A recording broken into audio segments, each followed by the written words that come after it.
Hi, my name's Brenna, and I'm excited to share with you my capstone, Linworth Station. I'll start by introducing myself and a bit about the project, and then I will share with you about the importance of public spaces, followed by an introduction to Linworth Baptist Church, and then we'll get into some ideation and some research on the town of Linworth, and lastly, I'll share my architectural planning and my design development before I close things out.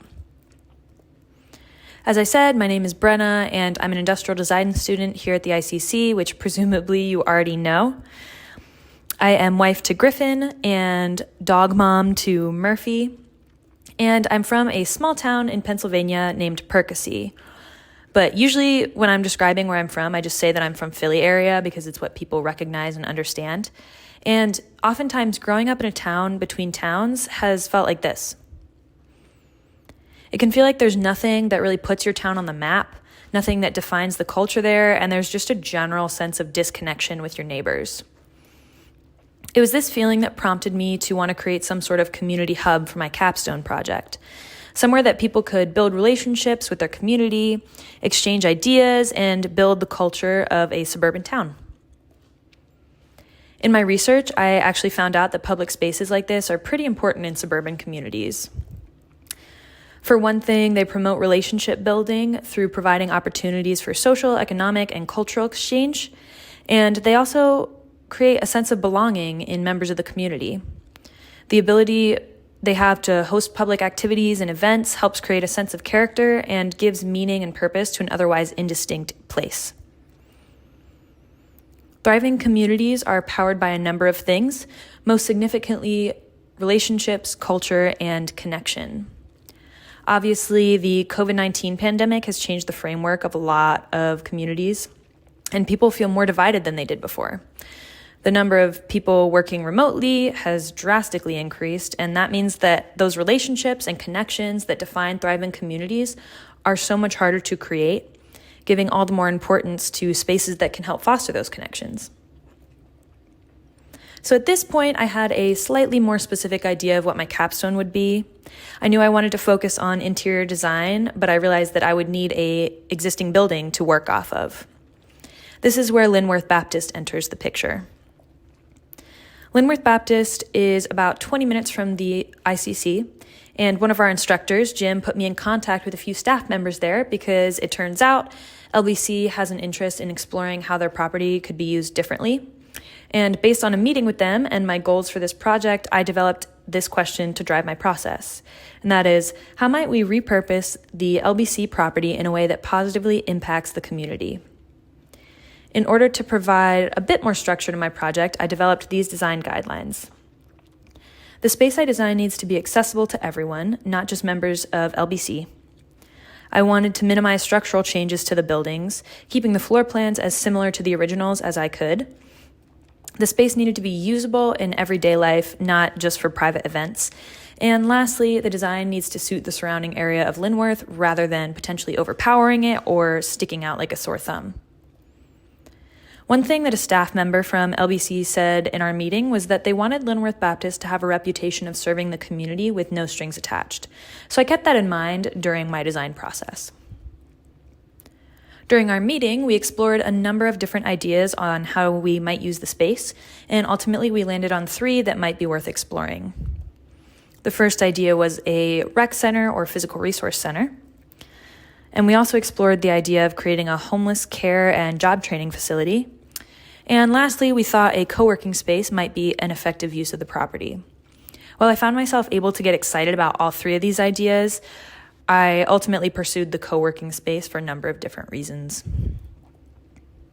I was inspired by a few different companies, such as Co-Hatch, which is a standard co-working space where for a monthly fee, members can utilize meeting space, general workspace, and private offices. And Co-Hatch already exists in Columbus, but it doesn't do everything that I wanted to be able to do with my space.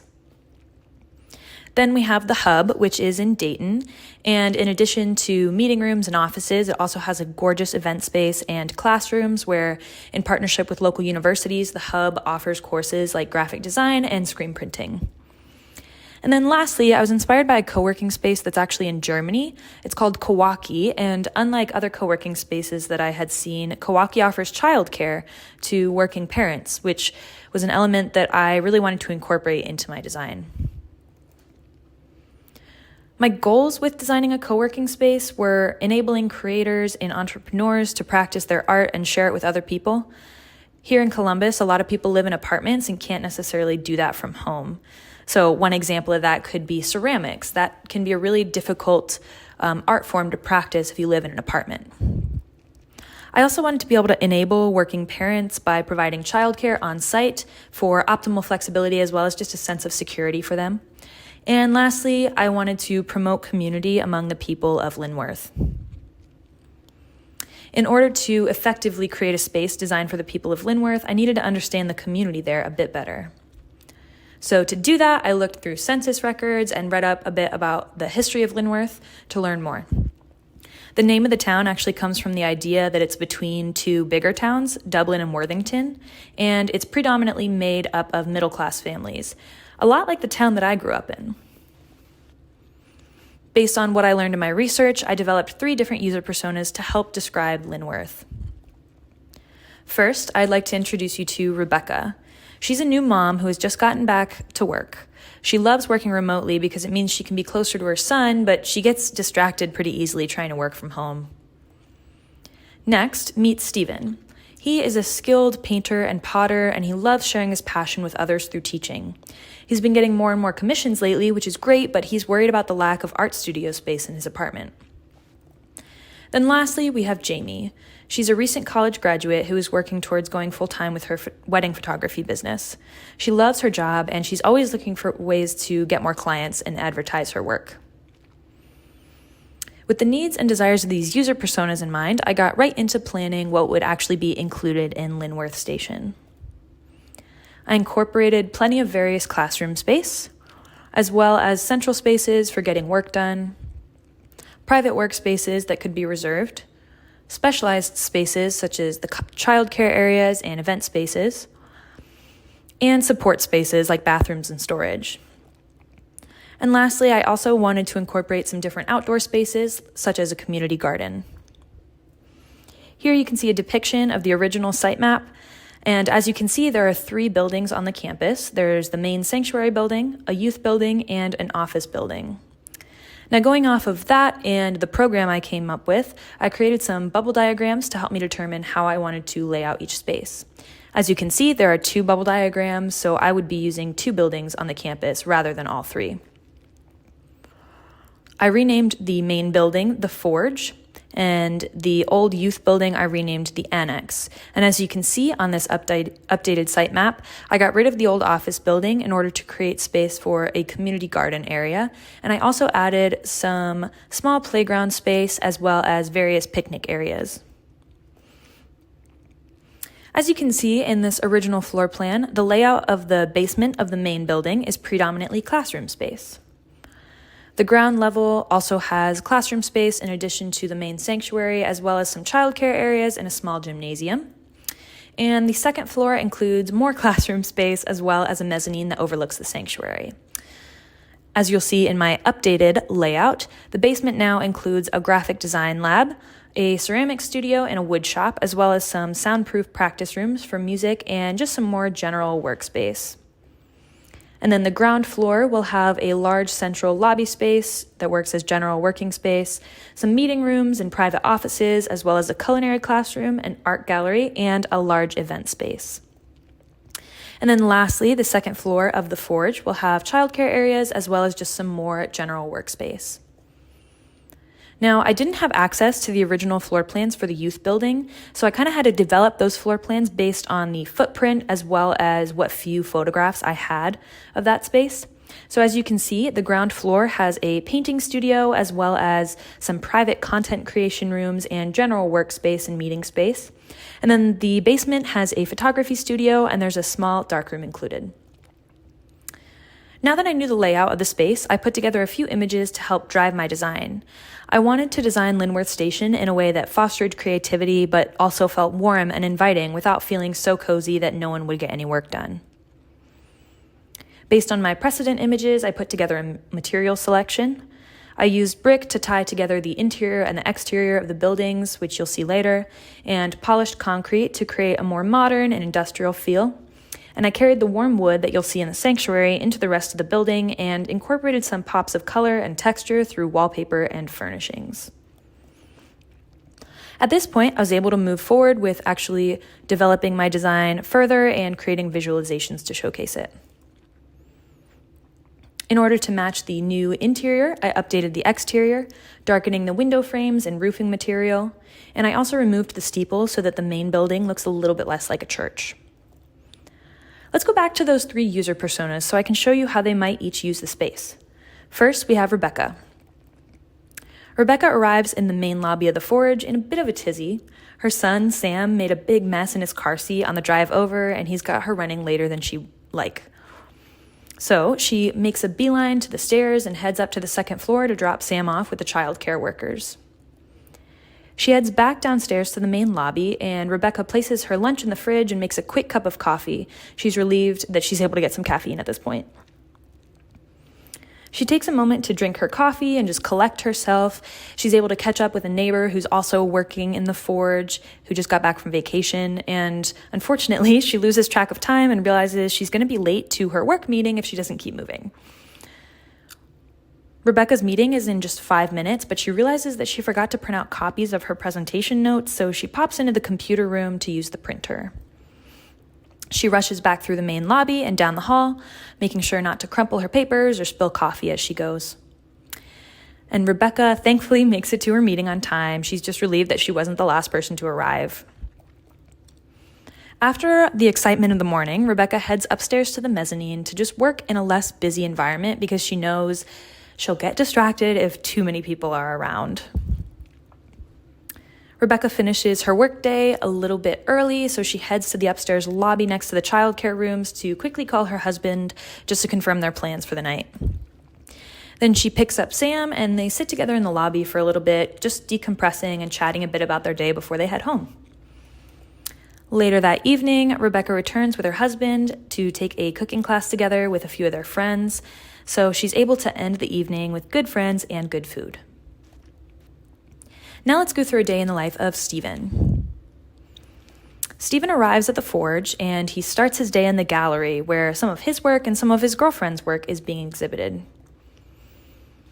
He takes time to journal and gain inspiration from the work of other local artists that work at Linworth Station. And then he heads downstairs to the basement to the ceramic studio where he's teaching his first class of the day. While a few of his students are working on glazing their pieces, Stephen asks his TA to put a few things in the kiln so that he can finish up a woodworking project before he has another class to teach. Stephen quickly makes his way over to the wood shop next door to stain the intricate wooden box that he made for the ring that he plans on using to propose to his girlfriend. He finishes up in the wood shop with 45 minutes to kill before his next class, so Stephen just hangs out in the basement lobby of the Forge, catching up on some emails in the meantime. Then he heads over to the annex to teach his oil painting course. And after that, he finally gets to be a student instead of a teacher, and he goes back to the Forge, to the basement, to the graphic design lab, where he's taking a course that he hopes will help create some more traffic for his website. Stephen finishes out his evening by heading across the hall to a practice room to meet his friends for a run-through of the music that they're playing for an upcoming wedding. Lastly, let's just see what Jamie's up to. Jamie spends most of her workdays in the annex, where it tends to be a little less crowded and a little more quiet.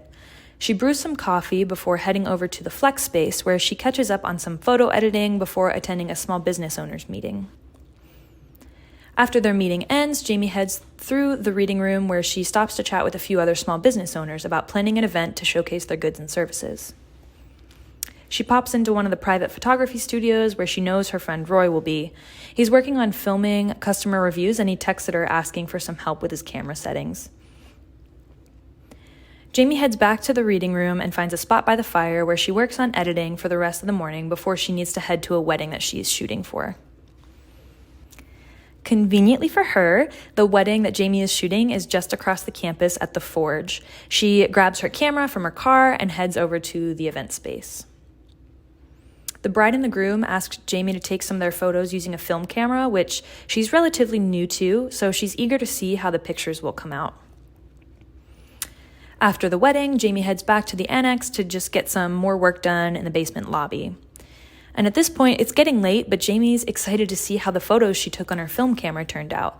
So she heads across the lobby to the photography studio to make use of the darkroom where she can develop the photos. If they turn out well, she's excited to be able to advertise them a bit more on her website. So in conclusion, Linworth Station is a flexible and innovative space that can meet the needs of a variety of different people. It's a space that can be used by churchgoers and non-churchgoers in day-to-day life, and its design optimizes the existing layout of the church building while also stylistically matching the surrounding area. Through Linworth Station, LBC gets the opportunity to serve the community in a variety of ways through the different activities that take place here and the relationships that are formed. And last, but definitely not least, Linworth Station will create a lasting connection between neighbors that will continue to form the culture of Linworth and ultimately build it into a more vibrant and thriving community. Thank you so much for listening.